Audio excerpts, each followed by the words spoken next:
Ẹ jẹ́ á ṣàgbéyẹ̀wò ohun tó fẹ́ ṣẹlẹ̀ sí gbogbo ìràwọ̀ pátá lónìí tí ń ṣe ọjọ́ Wednesday, April 15 ọdún 2026 tá wà nínú ẹ̀ yìí. Mo kí Ọlọ́run ọba, mo ṣèbà Olódùmarè, ìbà akọ́dá ayé, ìbà aṣẹ̀dá ọ̀run, mo ṣèbà Ọ̀rúnmìlà, atórí ẹni tí ò sunwọ̀n ṣe, ẹlẹ́rìí ìpín tòun tàyànmọ́, mojúbà ọkùnrin, mojúbà obìnrin, mo kí gbogbo ojú tó ń wò mí níbikíbi tí ẹ ti ń gbọ́ mi káàkiri àgbáńlá ayé. Ẹ̀yin tẹ́ ń wò mí pátá, ẹ bá ń share fídíò yìí, ẹ pín kó jẹ́ òwúlò àtàǹfààní fọ́pọ̀ ènìyàn. Ojú tẹ́ fi ń wò mí ò ní fọ́, bẹ́ẹ̀ ọwọ́ tẹ́ fi ń bá mi share rẹ̀ ẹ ní fi gbọ́mọ sí, ẹ sì ní fi gba lẹ́tà ìbànújẹ́ láṣẹ Èdùmàrè. Ẹ̀yin oníràwọ̀ iná tó kan yan Aries tàbí láàrin March 21 sí April 20, ọjọ́ tòní, ọjọ́ tí ó dára púpọ̀ ni ọjọ́ tòní jẹ́ fún yín o. Ṣùgbọ́n ọjọ́ ìtún lè dàbí gbà pé ó mísì bákan látàrí pé lákọ̀ọ́kọ́ náà bẹ́ẹ̀ ṣe wà yìí, ó ṣeé ṣe kí ọ̀rọ̀ máa gbénu yín láti sọ̀rọ̀ jáde, ọ̀rọ̀ lè máa gbénu yín púpọ̀, ọ̀rọ̀ lè máa púṣì ọkàn yín bí gbà pé kẹ́ sọ̀rọ̀, ṣùgbọ́n ẹ ṣọ́rọ̀ sọ, kí ẹ má sọ síkírìtì yín jáde, kí ẹ má sọ̀rọ̀ tó máa mú kọ́mọlàkejì bínú. Ẹ sọ̀rọ̀ lórí nǹkan tí ó bá máa dára, lórí nǹkan tó bá máa ran community yín lọ́wọ́, lórí nǹkan tó bá máa ran ìgbésí ayé yín lọ́wọ́. Ó ní kẹ́ sọ̀rọ̀ nípa ẹ̀ tó bá ń púṣì yín bí kẹ́ báyàn kan sọ̀rọ̀, bóyá láti fi tọrọ oore àbí láti fi béèrè àánú. Ẹ lè ṣe bẹ́ẹ̀, ẹ lo ọ̀rọ̀ sísọ lọ́nà tí ó dára ní ọjọ́ tòní. Lọ́nà kejì náà sì rèé, ó ṣeé ṣe kí ẹ̀mí inú yín kó máa disturb yín gidi gan, kí spirit yín kó high rẹpẹtẹ, kó dàbí gbà pé nǹkan sọ fún yín pé lágbájá ṣe báyìí, lágbájá fálẹ̀ mọ́ nǹkan báyìí. Ẹ lè sùn díẹ̀ kẹ́ lálàá, ẹ lè díjú díẹ̀ kálà dédé. Gbogbo nǹkan bẹ́ẹ̀ máa ṣẹlẹ̀ lọ́jọ́ tòní o. Ọjọ́ tòní jẹ́ ọjọ́ tó ṣe é kó gbà kíyèsára púpọ̀. Bẹ́ẹ̀ sì ni ó dára kẹ́ ṣe prayer dáadáa, torí spiritual attack àsìkò yìí àwọn èèyàn lè fẹ́ lò láti fi dá sẹ̀ríà fọ́pọ̀lọpọ̀ nínú yín. Ẹ kíyèsára dáadáa, kí ẹ fálẹ̀ mọ́ prayer dáadáa, pàápàá lórí ìṣẹ́gun ọ̀tá, kí ẹ lè ṣẹ́gun ọ̀tá, kí ẹ lè rí ẹ̀yìn òdì. Ọjọ́ tòní jẹ́ ọjọ́ tó ṣe é pẹ́ ní láti kíyèsára dáadáa. Lọ́nà kẹta wá rèé, ọjọ́ tòní á ṣe yín bí ìjà, á ṣe yín bí ogun láti inú ọkàn yín. Nǹkan máa push yín pé lágbájá jà, lágbájá fa wàhálà, ẹ má fa wàhálà, ẹ má jẹ, ẹ má fa fanfà. Kọ̀ràn yẹn ẹ fi akitiyan nǹkan tó ń push yín, ẹ fi fálẹ̀ mọ́ṣẹ́, ẹ fi jáfáfá, ẹ fi fálẹ̀ mọ́ nǹkan tó ṣe kókó lásìkò yìí láti gbájúmọ́, tó lè béèrè, tó lè bí àánú, tó lè bí owó fún yín. Ẹ lo gbogbo àwọn nǹkan yìí lọ́nà tó tọ́. Ẹ ti gbọ́ o ṣáájú kó tó ṣẹlẹ̀, kò ní jẹ́ kó ṣẹlẹ̀ tán. Àwa dàbí gbà pé àmì ìtẹ̀ tí gbọ́ ta ni mo gbọ́ tẹ́lẹ̀, màá ti ṣe báyìí. Agbára yín, okun yín, alékèéká lọ́jọ́ tòní. Ẹ lò lọ́nà tá gbàràn gbèsè ayé yín lọ́wọ́. Ọ̀rọ̀ sísọ yín, ó ṣeé ṣe kẹ́nu máa gbé yín lọ́jọ́ tòní. Ẹ ṣọ́rọ̀ sọ, bẹ́ẹ̀ sì ni spirit yín máa high. Ẹ fi ṣe prayer, ẹ fi bèrè nǹkan lọ́wọ́ Ọlọ́run. Ẹ fi rí dájú pé ẹ control ara yín níbi èròkérò pátápátá ní ọjọ́ ti tòní. Bẹ́ẹ̀ sì ni ẹ rí dájú pé ẹ hùwà tí ó tọ́, èròǹgbà bí sọ́mọlàkejì, ẹ hùwà bí sọ́mọlàkejì ní ọjọ́ tòní. Èyí tó tún wá tẹ̀lé ń bẹ̀ ni pé ó ṣeé ṣe kí ẹ fẹ́ fálẹ̀ mọ́ṣẹ́ dáadáa lọ́jọ́ tòní. Ọ̀rọ̀ iṣẹ́ máa wà lọ́kàn yín gbágbágbá lọ́jọ́ tòní. Ó di nǹkan mẹ́rin iṣẹ́ yẹn báyìí kẹ́ wá fálẹ̀ mọ́ dáadáa. Ó ṣeé ṣe kó ṣọ̀pọ̀lọpọ̀ yín bí gbà pé ipò yín láwùjọ fẹ́ yẹ kó yàtọ̀. Nǹkan báyìí lẹ nílò kípò yín fi dára. Ó ṣeé ṣe kéde ìmáa ṣe yín lọ́jọ́ tòní. Gbogbo ìwà yìí tẹ́ bá máa wù, ẹ wù wọ́n lọ́nà tó dára, lọ́nà tó máa gbà ìgbésí ayé yín lọ́wọ́. Tó bá máa tún wá fi dọwọ́ ìrọ̀lẹ́ ọjọ́ tòní, ó ṣeé ṣe kí nǹkan fẹ́ pọ̀ lórí yín, tẹ́ máa rò lọ́tùn lósì, tẹ́ sì lè fẹ́ jẹ́ kí orí yín fẹ́ wúwo, orí gan lè fẹ́ máa fọ yín lọ́jọ́ tòní gidi gan. Lọ́wọ́ ìrọ̀lẹ́ ọjọ́ tòní, ẹ fi ìwòye sí ìgbésí ayé yín, ẹ wọ̀nà tẹ́ fẹ́ gbé bàtà yín á fi dára, ẹ fi ṣe self improvement, ẹ review ìgbésí ayé yín, ẹ ṣàríwòye sí nípa rẹ̀ pé báwo lẹ fẹ́ ṣe, ọ̀nà wo lẹ fẹ́ gbé gbà tí nǹkan á fi dára, táyé yín á fi dára sí, táyé yín á fi ní ìtẹ̀síwájú sí, bí ipò yín láwùjọ bóyá fẹ́ rí. Gbogbo eléyìí ni kí ẹ ṣe ní ọjọ́ tòní. Ọwọ́ ìrọ̀lẹ́ ọjọ́ tòní wá ṣeé ṣe kí ẹ rí èèyàn tó ṣe é pé ó lè ràn ìgbésí ayé yín lọ́wọ́, tó lè transform ayé yín sí ti rere láàárín àwọn tó ṣe pé rọ̀gbà yín ká, láàárín àwọn tó ṣe pé ẹjọ́ ń ṣe káràkátà, láàárín àwọn tó jẹ́ customer yín. Èèyàn lè ràn yín lọ́wọ́ lọ́jọ́ tòní. Ẹ lè pàdé aláàánú nírọ̀lẹ́ ọjọ́ tòní tó ṣe pé àánú tó bá máa ṣe fún yín á yí ayé yín padà sí rere, á sọ ayé yín padà á sọ́dọ̀tun. Ẹ lè pàdé ènìyàn lọ́jọ́ tòní tó ṣe pé wọ́n á ràn yín lọ́wọ́ náà pẹ̀lú. Ọjọ́ tòní ọjọ́ tí ó dára ló jẹ́ fún yín. Tẹ́ bá lè kíyèsára, tẹ́ lè ṣe àwọn nǹkan wọ̀nyí, ẹ̀rí pọ̀rọ̀ yín gba àkókò rẹpẹtẹ. Fún ìdí èyí, ẹ bá ń share fídíò ìkẹ́dẹ̀ bá ń lọ sí YouTube mi láti lè jẹ́ káwa náà máa rí tọ́rọ́ kọ́bọ̀ wa níbẹ̀, torí gbogbo ibi tá a ti ń sọ̀rọ̀ ní TikTok, ní Facebook yìí kò sí nǹkan bí àǹfààní kankan níbẹ̀. YouTube yẹn làǹfààní rẹ̀, bá wa lọ síbẹ̀. Ìṣẹ̀dá TV, ẹ lọ bá wa follow, ẹ lọ bá wa subscribe, kẹ̀sì bá wa share rẹ̀. Ọjọ́ tòní jọjọ́ tí ó ṣe é pé kò sí wàhálà, kò sí ìdààmú. Tẹ́ bá lè tẹ̀lé àwọn àlàkalẹ̀, iṣẹ́ máa lọ dáadáa, relationship yẹn á lọ dáadáa, ọ̀rọ̀ owó náà èrè ó máa wọlé fún yín dáadáa ní ọjọ́ tòní. Green jẹ́ kọ́lọ́ tó dára jù fún yín láti wọ̀ láṣọ lónìí. Aago 12 kù ìṣẹ́jú 15 ní àárọ̀ sí aago 1 kù ìṣẹ́jú 15 ní ọ̀sán jí àkókò. Èyí tó dára jù fún yín tí ń ṣe lucky hour fún yín ní ọjọ́ tòní. Oníràwọ̀ erùpẹ̀ alámọ̀ Taurus tàbí láàrin April 21 sí May 20. Ọjọ́ tòní ọjọ́ tó dára ló jẹ́ fún yín o, látàrí pé ó ṣeé ṣe kí ẹ gbé ìgbésẹ̀ kan lójijì tó ṣe pé á ran ẹ̀yin àti ẹni tó ṣe pé ó súnmọ́ yín lọ́wọ́, tó ṣe pé ẹ máa rí dùnnú látara nǹkan kan tí ẹ bá ṣe lọ́jọ́ tòní. bóyá kọ́sọ́mà kan lẹ tẹ́ lọ́rùn tó ṣe pé wọ́n á fẹ́ rìwọ́ọ̀dù yín, bóyá èèyàn kan lẹ fún lámọ̀ràn tó ṣe pé wọ́n á fẹ́ sọ nǹkan tó ṣe pé amúkinní yín náà dùn, gbà fún mórí ni gbà fún bàdà lásìkò yìí, ohun tẹ bá ṣe báyìí lẹ fẹ́ gbà ní ọjọ́ tòní. Ẹ ṣe dáadáa sáwọn èèyàn torí ẹ mọ ibi tí ire wà, ẹ mọ ibi tí ẹ ti fẹ́ ràánú gbà dáadáa ní ọjọ́ tòní. Àánú yẹn máa wọlé fún yín láàárín òwúrọ̀ títí di bí nǹkan bí aago 4. Ó ṣeé ṣe kí ọ̀pọ̀lọpọ̀ yín kẹ́ ràánú gbà yín tí tẹ́tẹ́ yín bá jẹ mo kí yín kú oríire ọjọ́ tòní. Ọjọ́ tòní àwọn èèyàn máa rọ̀gbà yín ká, ọjọ́ tó dára láti fi ṣe pẹ̀lú àwọn ọ̀rẹ́ pẹ̀lú àwọn olólùfẹ́ yín ni. Ó ṣeé ṣe kẹ́ rí sọ́pọ́ọ̀tì dáadáa ní àyíká yín dáadáa lọ́jọ́ tòní. Ẹ ṣe dáadáa sáwọn èèyàn tó rọ̀gbà yín ká, kẹ́ fìfẹ́ hàn sí wọn káwọn náà fìfẹ́ hàn sí yín padà. Ọjọ́ tòní iṣẹ́ yín á lọ dáadáa, relationship yín á lọ dáadáa, ire owó náà ṣeé ṣe kó wọlé fún yín dáadáa ní ọjọ́ tòní. Turquoise blue jẹ́ kọ́lọ̀ tó dára jù fún yín láti wọ̀ láṣọ lónìí. Aago 1 kù ìṣẹ́jú 15 lọ́sàn sí aago 2 kù ìṣẹ́jú 15 ní ọ̀sán jẹ́ àkókò èyí tó dára jù fún yín tí ń ṣe lucky hour fún yín lénìí. Oníràwọ̀ afẹ́fẹ́ aláwàdà Gemini tàbí láàrin May 21 sí June 21 ọjọ́ tòní. Ọjọ́ tó dára ni ó jẹ́ fún yín ní ibi iṣẹ́, kò sí wàhálà rárá níbi iṣẹ́ yín, iṣẹ́ yín á lọ dáadáa lọ́jọ́ tòní. Ẹ máa rí ṣe dáadáa láàyè iṣẹ́, ẹ máa rí jájẹ dáadáa láàyè iṣẹ́. Ọ̀rọ̀ iṣẹ́ yín lọ́jọ́ tòní ó ṣeéṣe kí ó yí padà, ó ṣeéṣe kẹ́ rọ́nà àbáyọ sáwọn nǹkan tó dàbí kùdìẹ̀kudiẹ kan tó ti ń ṣẹlẹ̀ látijọ́ mẹ́ta ní ààyè iṣẹ́. Gbogbo ẹ̀ pátá á fi dìrọ̀rùn, á tún jẹ́ kí iṣẹ́ yín dára, á jẹ́ kí ẹ tún wà ní ipò tí ó tún dára tó tún máa tayọ ní ọjọ́ tòní àti láwọn ọjọ́ tí a tún wò ní ọ̀ọ́kán yìí. Iṣẹ́ yín á lọ dáadáa tẹ́ bá fálẹ̀ mọ̀ṣẹ́, relationship yín náà ó máa lọ dáadáa níwọ̀nba bó tilẹ̀ jẹ́ pé ẹ lè má ráyè rẹpẹtẹ kó jẹ́ pé ọ̀rọ̀ iṣẹ́ yín, ọ̀rọ̀ kàríà yín lè máa fẹ́ fálẹ̀ mọ́. Àsìkò yóò wà dára láti fi bẹ̀rẹ̀ iṣẹ́ tuntun rárá o. Ẹ jìnnà sí bíbẹ̀rẹ̀ iṣẹ́ tuntun lásìkò yìí torí iṣẹ́ tuntun tẹ́ bá bẹ̀rẹ̀ lásìkò yìí ó ṣeé ṣe kó má padà bí oore ní ọjọ́ iwájú tàbí kó fẹ́ dà ní méjì takú. Nípa ire owó lè wọlé fún yín dáadáa lọ́jọ́ tòní tẹ́ bá fálẹ̀ mọ̀ṣẹ́. Dark green jẹ́ kọ́lọ̀ tó dára jù fún yín láti wọ̀ láṣọ lónìí. Aago 7 kù ìṣẹ́jú 5 ní àṣálẹ́ sí aago 8 kọjá ìṣẹ́jú 15 ní àṣálẹ́ jí àkókò èyí tó dára jù fún yín tí ń ṣe lucky hour fún yín ní ọjọ́ tòní. Ẹ̀yin oníràwọ̀ omi agbára Cancer tàbí láàrin June 22 sí July 22 ọjọ́ tòní ọjọ́ tí ó dára púpọ̀ ní ó jẹ́ fún yín látàrí pé àwọn àǹfààní kan abẹ́rẹ́ kan lè wáyé látọ̀nà jíjìn.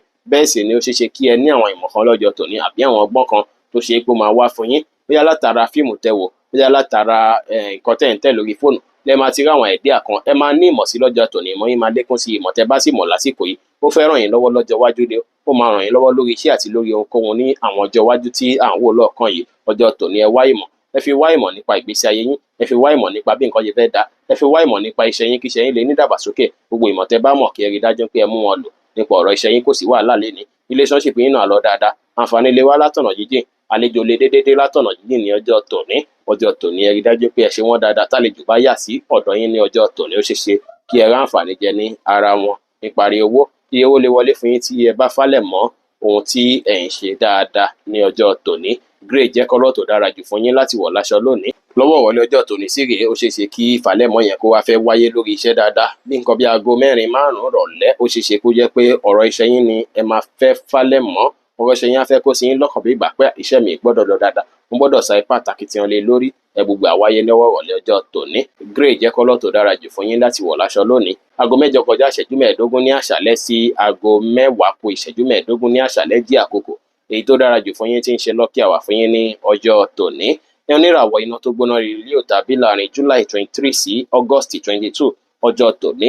Ọjọ́ tó dára náà ni ó jẹ́ fún yín o, ṣùgbọ́n ṣá o, ẹ gbọ́dọ̀ lẹ́ẹ̀finú tọ̀yàn rárá àbí gbára léèyàn rárá o, torí fífinú tọ̀yàn lọ́jọ́ tòní wọ́n lè padà downgrade yín. Èèyàn lè wá sínú ayé yín lọ́jọ́ tòní kó ní lábájá má wọ́rì, mo fẹ́ fẹ́ ni, mo fẹ́ ṣe gbá, mo fẹ́ ṣàwo ni, ẹlẹ́tàn ni wọ́n máa jẹ́ lọ́jọ́ tòní. Kí ẹ kíyèsára, ó ṣeéṣe kórè wọlé látọ̀dọ̀ àwọn èèyàn náà o, ṣùgbọ́n ẹ kíyèsára dáadáa níbi àfinú tọ̀yàn pátápátá. Bẹ́ẹ̀ sì ni lọ́jọ́ tòní ẹ rí dájú pé ẹ fi tìdùnnú tayọ̀ ẹ fi bá àwọn èèyàn ṣe lọ́jọ́ tòní. Ẹ kàn ní láti kíyèsára ní láàrin èèyàn tó lólùfẹ́ yín, ìbáṣepọ̀ yín máa dùn alárinrin, kódà ó ṣeéṣe kí ẹ ní high libido ní ọjọ́ tòní. Ṣùgbọ́n ẹ kíyèsára, ẹ̀yin tí ẹ ṣe pé bóyá ẹ ń ṣe ṣìnà, ẹ kíyèsára pẹ̀lú ṣìnà torí nǹkan tó jọ márùn ìbálòpọ̀ tàbí iṣu tó máa wáyé láti fi nǹkan ojú ara kẹ kíyèsára dáadáa ní ọjọ́ tòní. Ẹ ní gíwálẹ̀ ní dààmú, iye owó máa wọlé fún yín dáadáa lọ́jọ́ tòní tí ẹ bá fálẹ̀ mọ̀ṣẹ́ tàbí kẹ̀ láàbìtìbí tí ẹ tiẹ̀ ṣiṣẹ́ fún. Ó ṣeéṣe kí oore kan kó kàn yín ní ọjọ́ tòní. Relationship yín náà máa lọ dáadáa, iṣẹ́ máa lọ dáadáa tẹ́ bá fálẹ̀ mọ̀ṣẹ́ lénìí.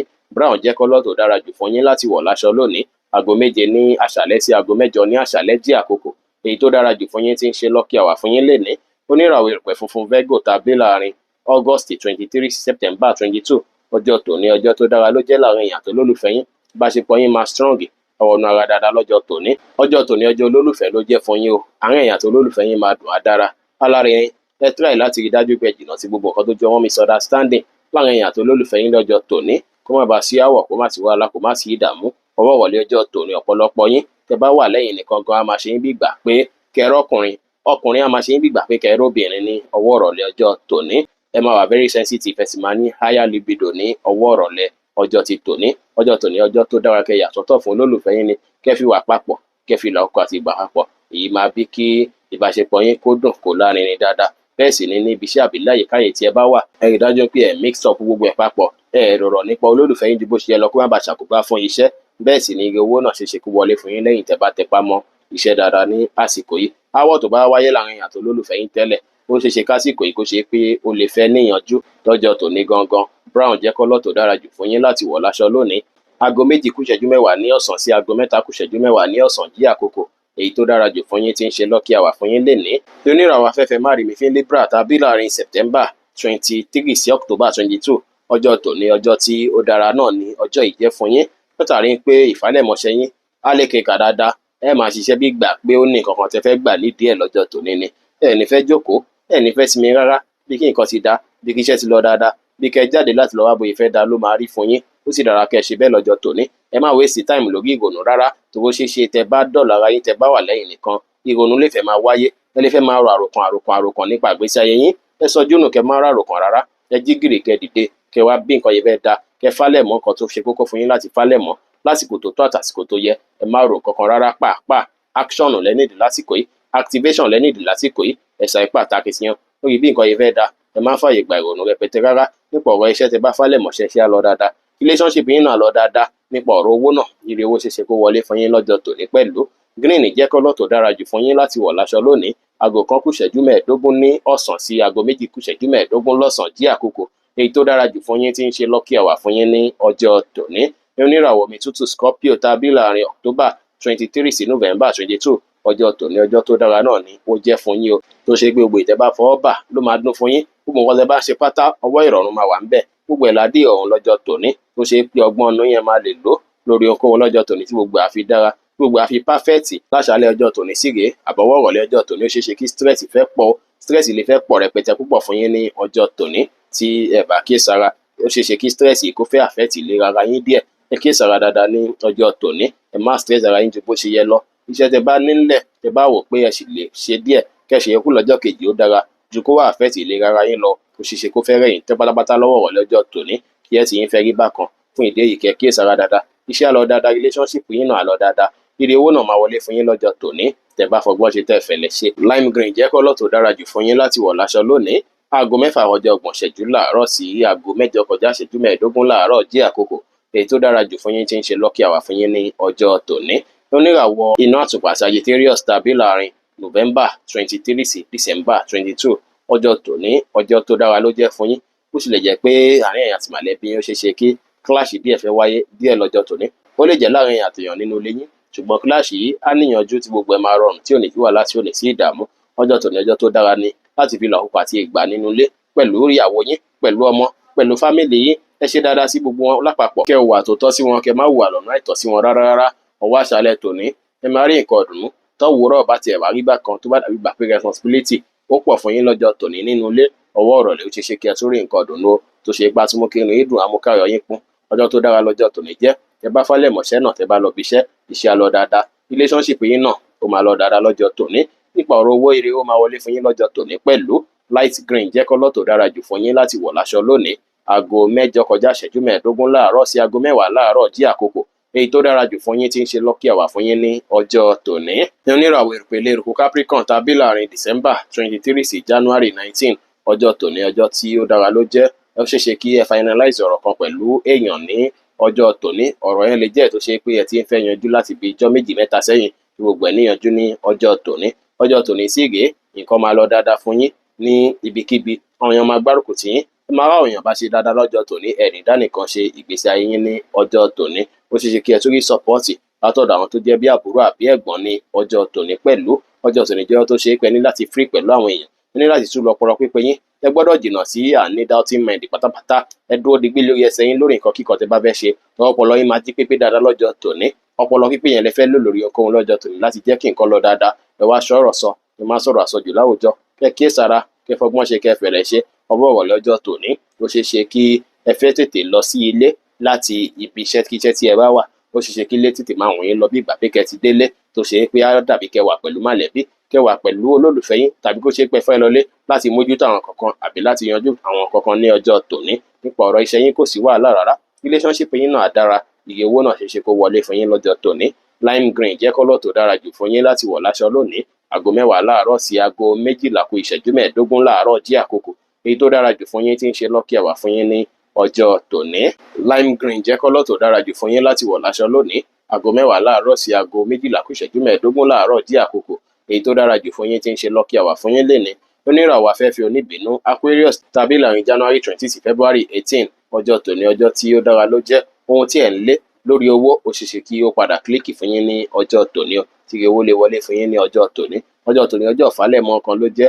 àwọn kan máa wọ̀nyí púpọ̀ tẹ́fẹ́ fowó ṣe àwọn kan tẹ́fẹ́ ṣe á wà lọ́kàn yín púpọ̀ bóyá lẹ̀ rírà bóyá lé kíkọ́ bóyá mọ́tò bóyá nǹkan ìní oríṣiríṣi gbogbo ẹ̀ ló máa wà lọ́kàn yín rẹpẹtẹ lọ́jọ́ tòní á ṣe yín bí ìgbà pé ó yẹ káwọn nǹkan yìí ti tó yín lọ́wọ́ ó yẹ kẹ́ ti máa live luxurious life ó yẹ kí gbogbo nǹkan ti máa lọ dáadáa fún yín gbogbo ẹ̀ la máa ṣe yín lọ́jọ́ tòní tó ṣe é pé ẹ̀ wá gbọ́dọ̀ já kan ìfàlẹ́mọ́ nǹkan ló ṣe kókó wá ṣeéṣe kí owó wọlé fún yín dáadáa lọ́jọ́ tòní ẹ̀yin tí ẹ bá mọjọ́ tòní ń lò láti fi fàlẹ́mọ́ nǹkan láti fi grab opportunity lè pọ̀ láyìíká yín rẹpẹtẹ ẹ grab ẹ̀ dáadáa lọ́jọ́ tòní kẹ́ má jẹ́ kó lọ kẹ́ rí gbámú dáadáa nípa ọ̀rọ̀ iṣẹ́ yín á lọ dáadáa relationship yín á lọ bó ṣe yẹ kó lọ ní ìwọ̀nba nípa ọ̀rọ̀ owó ó ṣeéṣe kiri owó kó wọlé fún yín dáadáa náà pẹ̀lú green jẹ́ kọ́lọ́ tó dára jù fún yín láti wọ̀ láṣọ lónìí aago 12 kù ìṣẹ́jú 15 ní àárọ̀ sí aago 1 kọjá ìṣẹ́jú ní ọ̀sán jí àkókò èyí tó dára jù fún yín tí ń ṣe lọ́kì àwà fún yín ní ọjọ́ tòní oníràwọ̀ omi tí kì í ro Pisces tàbí láàrin February 19 sí March 20 ọjọ́ tòní ọjọ́ tí ó dára ló jẹ́ fún yín ọjọ́ tó ṣe é pé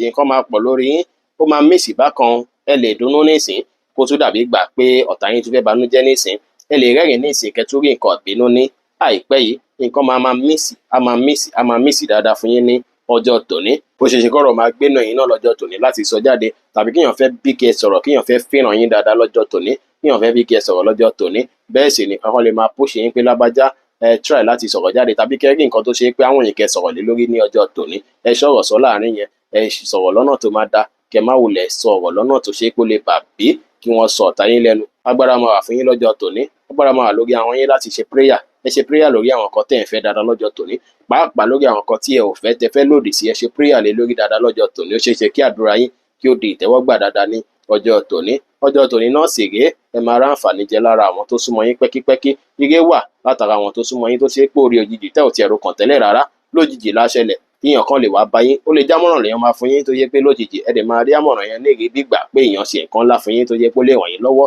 bẹ́ẹ̀ sì ni lọ́jọ́ tòní ó ṣeé ṣe kí ọ̀rọ̀ iṣẹ́ yín náà kó lọ dáadáa kó lọ sòsé kẹrí àǹfààní láti fálẹ̀mọ́ṣẹ́ dáadáa tàbí kí àwọn èèyàn tún dá yín lọ́lá tàbí kẹ́ rí ipò kan ní àwùjọ tí ẹ bá wà tàbí kọ́ promise yín ní ìkọ̀kan tó ṣe pá mú kí inú ìlú káyọ̀ yín kún àsìkò ọjọ́ tòní kí ó tó dára ọwọ́ ìrọ̀lẹ́ ọjọ́ tòní náà sì rí ó ṣeé ṣe kí ẹ rí àwọn promise kọ̀ọ̀kan àbáwọn àǹfààní kọ̀ọ̀kan lọ́wọ́ ìrọ̀lẹ́ ọjọ́ tòní nípa bámbárì ọjọ́ tòní wá dára láti fi improve life yín láti fi improve báyé yín ṣe fẹ́ da ní nǹkan yìí fẹ́ sùn wọn lọ́jọ́ tòní ọlọ́run àti fún yín ṣe kò sí wàhálà kò sí ìdààmú ọjọ́ tòní lórí ọ̀rọ̀ iṣẹ́ yín á lọ sòsé relationship yín á lọ dáadáa ìdí owó náà máa wọlé fún yín lọ́jọ́ tòní o brown jẹ́ kọ́lọ́ tó dára jù fún yín láti wọ̀ láṣọ lónìí aago 1 kọjá 30 ìṣẹ́jú ní ọ̀sán sí aago 3 kọjá ìṣẹ́jú 15 ní ọ̀sán jí àkókò èyí tó dára jù fún yín tí ń ṣe lọ́kì àwà fún yín ní ọjọ́ tòní bí ó ṣe jẹ́ nìyẹn fún gbogbo irúfẹ́ ìràwọ̀ méjìlá èyí tó wà pátá ẹ̀yin tẹ̀ ń wò mí pátá má gbàgbé pé ọlọ́run bo olódùmarè nìkan lọ́ba tó ní ìmọ̀ jùlọ ní tẹ́fẹ́ ṣèwádìí onírúurú láǹfààní àti kàn sí wa ní WhatsApp 09033897161 bí gbogbo ajẹ́ tiwa lónìí lọ́sẹ̀ yìí lóṣù yìí àti ní gbogbo ọjọ́ ayé wa láṣẹ Èdùmàrè ire o.